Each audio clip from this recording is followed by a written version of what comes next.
ಎಲ್ಲರಿಗೂ ನಮಸ್ಕಾರ. ನಾನು ನಿಮ್ಮ ಸುಮಾ ಪಾಟೀಲ್. ಶ್ರೀ ಶಕ್ತಿ ಸವಿರುಚಿಯಿಂದ ಇವತ್ತಿಂದು ನಾನು ಯಾವುದೋ ಒಂದು ಮೆನು ತೊಗೊಂಬಂದಿಲ್ಲ. ನೀವು ಎಲ್ಲ ಥರ ಅಡುಗೆ ಮಾಡ್ಕೊಳಕ್ಕೆ ಮಸಾಲೆ ಪದಾರ್ಥಗಳನ್ನ ಮೊದಲೇ ಒಂದು ರೆಡಿ ಮಾಡಿ ಇಟ್ಕೊಂಡಿದ್ರಿ ಅಂದ್ರೆ ನಿಮಗೆ ಈಸಿ ಆಗ್ತೈತಿ. ಅದನ್ನು ಹೆಂಗೆ ಮಾಡ್ಕೋಬೇಕು, ಯಾವ್ಯಾವ ಮಸಾಲೆ ಪೌಡ್ರು ಹೆಂಗೆ ಮಾಡಬೇಕು, ಅದೊಂದು ಮೆಜರ್ಮೆಂಟ್ ಹೆಂಗೆ, ಆಮೇಲೆ ಅದನ್ನು ಮಾಡಿ ಯಾವುದನ್ನು ಫಸ್ಟ್ ರುಬ್ಬಬೇಕು, ಯಾವುದನ್ನು ಆಮೇಲೆ ಮಾಡ್ಕೋಬೇಕು ಅನ್ನೋ ಡೀಟೇಲ್ ವಿಡಿಯೋ ನಾನು ನಿಮ್ಮ ಮುಂದೆ ತೊಗೊಂಬಂದನು. ಅಂದರೆ ಇವತ್ತು ನಾನು ಎಲ್ಲ ಮಸಾಲೆ ಪೌಡ್ರುಗಳು ಒಂದೇ ದಿವಸ ಮನೆಯಲ್ಲಿ ಮಾಡ್ಕೊಳತ್ತಿದ್ನಿ. ಅದರದ್ದು ಒಂದು ಸಣ್ಣ ವಿಡಿಯೋ ನಿಮ್ಮೊಂದಿಗೆ ಹಂಚ್ಕೊಂಡನು. ಮೊದಲಿಗೆ ಏಲಕ್ಕಿ, ಲವಂಗ ಮತ್ತು ಜಾಯಿಪತ್ರಿ ಇದು ಒಂದು, ಮತ್ತು ಜಾಜಿಕಾಯಿ, ಕಸಗಸಿ ಈ 2 ಮಸಾಲೆ ಪೌಡರು ಸ್ವೀಟ್ಗೆ ಹಾಕೋದು ಅದನ್ನೊಂದು ಮಾಡ್ಕೊಂಡನು.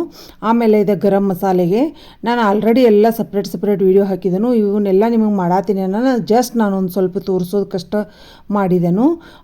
ಪ್ರತಿಯೊಂದನ್ನು ನಿಮಗೆ ಡೀಟೇಲ್ ವಿಡಿಯೋ ಬೇಕಂದ್ರೆ ನನ್ನ ಹಿಂದಿನ ವಿಡಿಯೋದೊಳಗೆ ಐತ್ರಿ, ಎಲ್ಲರೂ ನೀವು ತೆಗೆದು ನೋಡ್ರಿ. ಇದು ಗರಂ ಮಸಾಲೆ, ಇದು ಎಲ್ಲವನ್ನ ಐಟಮ್ಸ್ ಎಲ್ಲ ಹುರಿದು ಇಟ್ಕೊಂಡಿದ್ನಿ.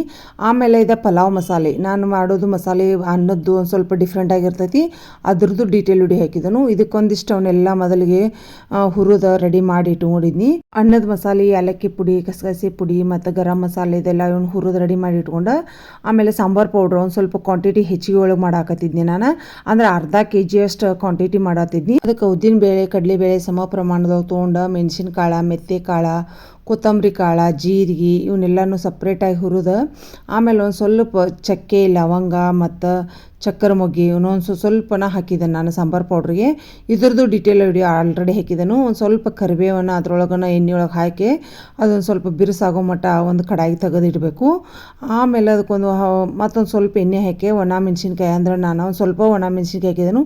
ಅಂದ್ರೆ ಗೊಡ್ಗಾರ ಹಾಕೋದ್ರಿಂದ ಅವನೊಂದು 20-30 ಮೆಣಸಿನ್ಕಾಯಿ ಹಾಕಿ 1 ಸ್ಪೂನಷ್ಟು ಕಸಗಸಿ ಅದ ಬಿಸಿ ಇರ್ತದಲ್ಲ ಅದ್ರೊಳಗನ ಹಾಕಿದ್ರೆ ಸಾಂಬಾರು ಪೌಡ್ರ್ ರೆಡಿ ಆಯಿತು. ಅಂದರೆ ಅದ್ರದ್ದೊಂದು ಸ್ವಲ್ಪ ಎಲ್ಲ ಹುರಿದು ಇಟ್ಕೊಂಡಿನಿ. ಆಮೇಲೆ ಪುಳಿಯೋಗರೆನೂ ಒಂದು ಅರ್ಧ kg ಕ್ವಾಂಟಿಟಿ ಒಳಗನ ಮಾಡಿದನು. ಅಂದರೆ ಒಂದು 1/4 ಕಿಲೋ ಹುಂಚಿ ಅಂತ ತೊಗೊಂಡ್ರೆ ಅರ್ಧ kg ಕ್ವಾಂಟಿಟಿ ಒಳಗೆ ಬರ್ತೈತದ.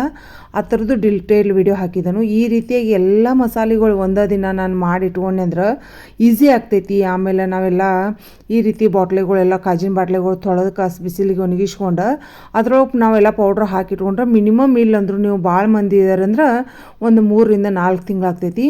ಇಲ್ಲ ನಾವು ಒಂದು 6 ತಿಂಗಳ ಮಟ್ಟ ಮಾಡ್ಕೋತೇವೆ ಅಂದ್ರೂ ನಡಿತೈತಿ. ಈ ರೀತಿ ಎಲ್ಲ ಪೌಡ್ರುಗಳು ಮಾಡ್ಕೊಳ್ಳೋ ಮಟ್ಟ ಅಂತ ಕಾಸು ನಾನು ಪುಳಿಯೋಗರೆಗೆ ಒಂದು ಸ್ವಲ್ಪ ಒಗ್ಗರಣೆನ ಕ್ವಾಂಟಿಟಿನೂ ಅದು ಕಡಿಮೆ ಹೆಚ್ಚಿಗೆ ಇರೋದ್ರಿಂದ ಅದನ್ನೊಂದು ಸ್ವಲ್ಪ ಒಗ್ಗರಣೆ ಮಾಡಿ ಸೈಡ್ ಎತ್ತಿ ಇಟ್ಕೊಂಡಿದ್ನಿ. ಆಮೇಲೆ ಮಸಾಲೆ ಪೌಡ್ರುಗಳು ಮಾಡೋದು ನೋಡ್ರಿ, ಒಂದೊಂದು ಸ್ಟೆಪ್ ಆಯ್ತು ತೋರಿಸ್ತಾನೇನೆಲ್ಲ. ಇದೇ ಮೇನ್ ನಿಮ್ಗೆ ಹುರಿಯೋದು.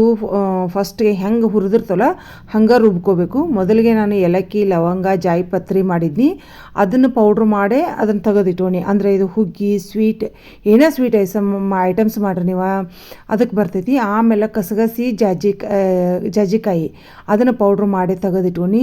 ನೀವು ಈ ಶಿಕರ್ನಿ, ಶಿರಾ ಏನೋ ಒಂದು ಐಟಮ್ಸ್ ಮಾಡಿದ್ರೂ ಚಲೋ ಆಗ್ತೈತಿ. ಆಮೇಲೆ ಅದಕ್ಕೆ ಅನ್ನದ ಮಸಾಲೆ ಮಾಡ್ಕೊಂಡು ನಾನು, ಅಂದರೆ ಏಲಕ್ಕಿ, ಲವಂಗ, ಕಸಗಸಿ, ಜಾಜಿಕಾಯಿ ಹಾಕಿರೋದ್ರಿಂದ ಅನ್ನದ ಮಸಾಲೆಗೇನು ಇವನ್ನ ಎಲ್ಲ ಐಟಮ್ಸ್ ಇರ್ತಾವೆ.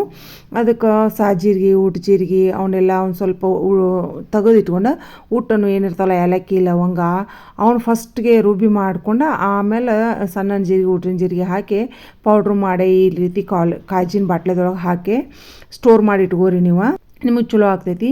ಆಮೇಲೆ ನಾನು ಅದ ಜಾರ್ ಒಳಗನ ಗರಂ ಮಸಾಲ ಇದನ್ನು ಪೌಡ್ರ್ ಮಾಡಿ ಇದನ್ನು ಹಾಕ್ಕೊಂಡು, ನಾನು ಗರಂ ಮಸಾಲೆಗೆ ಯಾವಾಗಿದ್ರೂ ಮೆಣಸಿನ್ಕಾಯಿದು ಹಾಕಂಗಿಲ್ಲ, ಹಂಗೆ ಬರೀ ಮಸಾಲೆ ಪೌಡ್ರ್ ಅಷ್ಟು ಹಾಕಿರ್ತಾನು. ಅಂದರೆ ಕೆಂಪು ಮೆಣಸಿನ್ಕಾಯಿ ಹಾಕಿದ್ರೆ ಹಸಿ ಖಾರದ ಪಲ್ಯಕ್ಕೆ ಅದು ಒಂದು ಸ್ವಲ್ಪ ಕೆಂಪು ಆಗ್ತೈತೆ ಅನ್ನೋ ಸಂಬಂಧ ನಾನು ಮೆಣಸಿನ್ಕಾಯಿ ಹಾಕಿರಂಗಿಲ್ಲ.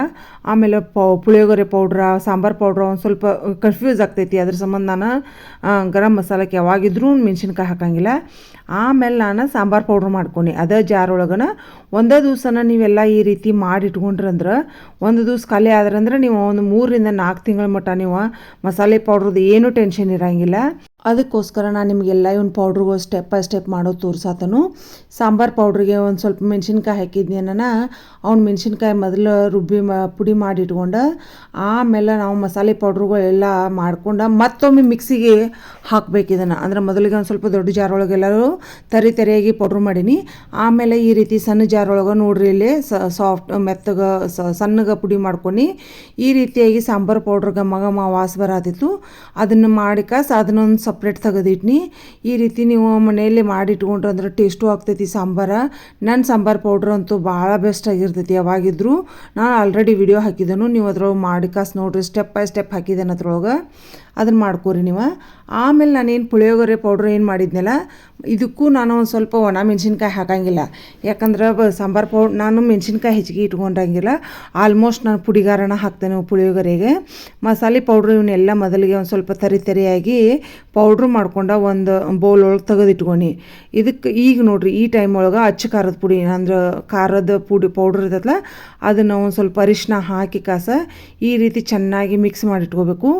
ಮತ್ತು ಇದನ್ನು ನಾವು ಡ್ರೈ ಪೌಡ್ರ್ ಮಾಡ್ಬೇಕಂದ್ರೆ ಈ ರೀತಿ ಬಿಸಿಲೊಳಗೆ ಹುಂಚೆಯನ್ನು ಚಂದಾಗ ಒಣಗಿರ್ಬೇಕು. ಹಿಂಗೆ ಒಣಗಿತ್ತಂದ್ರೆ ನೀವು ಈ ರೀತಿ ಪೌಡ್ರ್ ಆಗ್ತೈತಿ. ನೀವು ಒಣಗಲಿಲ್ಲ ಅಂದ್ರೆ ಒಂದು ಸ್ವಲ್ಪ ಎಣ್ಣೆ ಕಡಾಯಿಗೆ ಹಾಕ್ಕೊಂಡು ಸಣ್ಣ ಉರಿ ಒಳಗನ ಹುರಿಬೇಕು. ಅದನ್ನು ಹುರಿದ್ರನ ಚಲೋ ಆಗ್ತೈತಿ.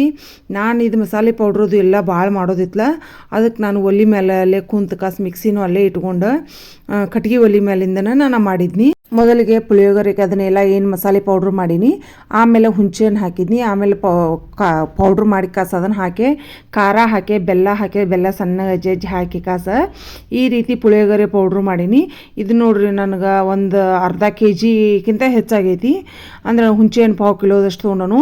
ಈ ರೀತಿಯಾಗಿ ಪುಳಿಯೋಗರೆ ಪೌಡ್ರ್ ಮಾಡ್ಕೊಂಡು ಇದ್ರೊಳಗೆ ನಾ ಬಿಳಿ ಎಳ್ಳು ಹುರಿದು ಪುಡಿ ಮಾಡೋದು ನಿಮಗೆ ತೋರಿಸಿರ್ಕಿಲ್ಲ.